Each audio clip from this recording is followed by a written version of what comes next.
God's people, we walk by faith and not by sight. The just shall live by faith.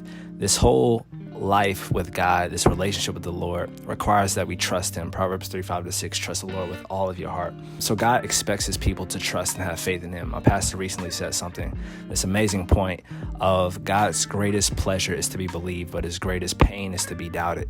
When we're in different moments in our life that's uncertain, when we don't really understand what's going on, and we're in this position where like, I have to trust God, I have to have faith in God. It can be scary, you might have thoughts of doubt that comes up, but God wants us to trust him, and he wants us to have peace and to have joy even when we don't understand what's going on, even in those uncertain moments. What enables us to have peace and joy in those uncertain moments when we don't understand what's going on is our trust and our faith in him. The analogy that God gave me was being at a pool party and seeing people jump off the diving board into the pool. And maybe when they jump off the diving board, they do these different fancy tricks and spins or this fancy stuff in the air before they land in the pool. The reason that they have this confidence and they're comfortable with doing these fancy things in the air is because they know that when they land, that they're going to be safe. They have no problem with enjoying that moment that they're in the air because they know that it's all going to work out. Well, God tells us in Romans 8:28 that he causes all things to work together for the good of those who love him and are called according to his purpose. So we have that assurance of God. We have that promise of God.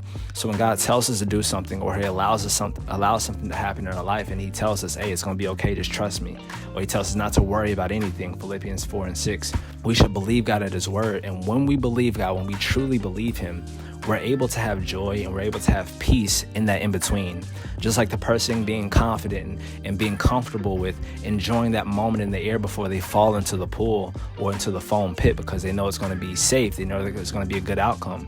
Likewise, when God causes us or calls us to step out in faith, when we're in a position where we have to trust and have faith in him, God wants us to also enjoy that in-between season. I'm not making light of any situation you go through, because we go through different things in this life that suck, that hurt, that are not preferable.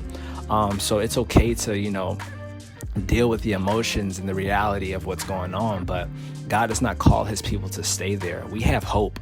We can have joy and we can have peace in the in-between. We don't understand what's going on because we know that God is not a man that he shall lie. And if God says it's going to be okay, then it's going to be okay.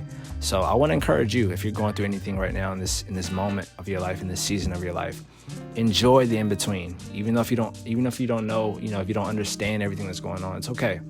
God sees you. He loves you. He cares for you. Enjoy the in-between. Have joy and have peace, because the outcome is good. It's going to work out for you.